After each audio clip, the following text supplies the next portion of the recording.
Lawmakers in Ohio push to have Biden on the November ballot. The governor of Ohio is pressuring state legislators to steer clear of a political standoff that could prevent U.S. President Joe Biden from running for president in the crucial swing state in November. Democrats are nominating their candidates too late to adhere to Ohio's ballot access requirements, according to a statement made earlier this week by the state's top election officer. These disputes have previously been discreetly settled, but the Biden campaign could have to file a lawsuit in order to be included on the ballot.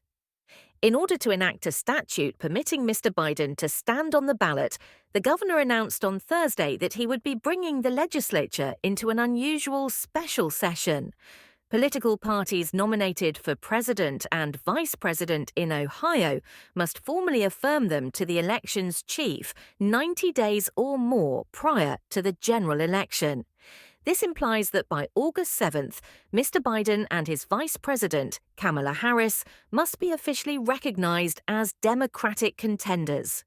Even though Mr. Biden has received the votes required for the Democratic nomination, the party's official nominee will not be announced until the nominating convention. However, August 19, 2022 is when the Democratic National Convention takes place. It is well established that there is a conflict between the August 7, 2024 certification deadline and the date of your party's nominating convention. Ohio Secretary of State Frank LaRose, who oversees elections, stated in a letter to Ohio Democratic Party leadership on Tuesday, "Unless your party plans to comply with the statutory deadline, I am duty-bound to instruct boards of elections to begin preparing ballots that do not include the Democratic Party's nominees for President and Vice President of the United States," stated the Republican. The presumed Republican nominee, former President Donald Trump, won't have to deal with the same problem. The national convention of his party is scheduled for July 15, 18, which is much ahead of the Ohio deadline. Recalling state legislators to address the ridiculous, absurd situation was the governor's announcement on Thursday. Mike DeWine is a moderate Republican who has distanced himself from the party's Trump-friendly side. There is not much time left for Ohio to place Joe Biden, the current U.S. president, on the ballot this autumn, he informed reporters. Failing to do so is simply unacceptable. Republican and Democratic Party conventions usually take place in the summer preceding a presidential election, and similar problems with certification deadlines are easily resolved.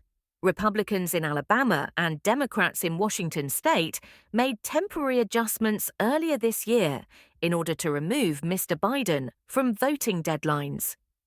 The state of Ohio had already made the same exemption for Mr. Trump in 2020 and Republican presidential nominee Mitt Romney in 2012. However, the Republican Speaker of the state's House declared that the chamber will not address the problem through legislation. Speaker Jason Stevens told reporters on Tuesday that there's just not the will do that from the legislature. The Biden campaign has persisted in expressing confidence that the matter would be settled amicably. U.S. media was informed by campaign spokesperson Charles Lutvak that Joe Biden would be on the ballot in all 50 states. States nationwide have followed the bipartisan consensus and made the required preparations to guarantee that the presidential nominees of both parties will be on the ballot election after election. However, since state Republicans are unable to pass a remedy through legislation, the U.S. president in office may need to file a lawsuit. Once thought to be a swing state, Ohio is now more conservative. In Ohio, Mr. Trump defeated Mr. Biden and Hillary Clinton by around 8% margins in both the 2016 and 2020 elections. The dispute over Ohio's ballot follows another party spat that put Mr. Trump's inclusion on the ballot in jeopardy earlier this year. Authorities in Colorado, Illinois, and Maine determined that a U.S. constitutional insurrection clause from the Civil War prevented the Republican from running for president again. In the end, that ruling was overturned by the US Supreme Court in March, which said that Mr. Trump had to be included on the ballots for the three states' presidential contests.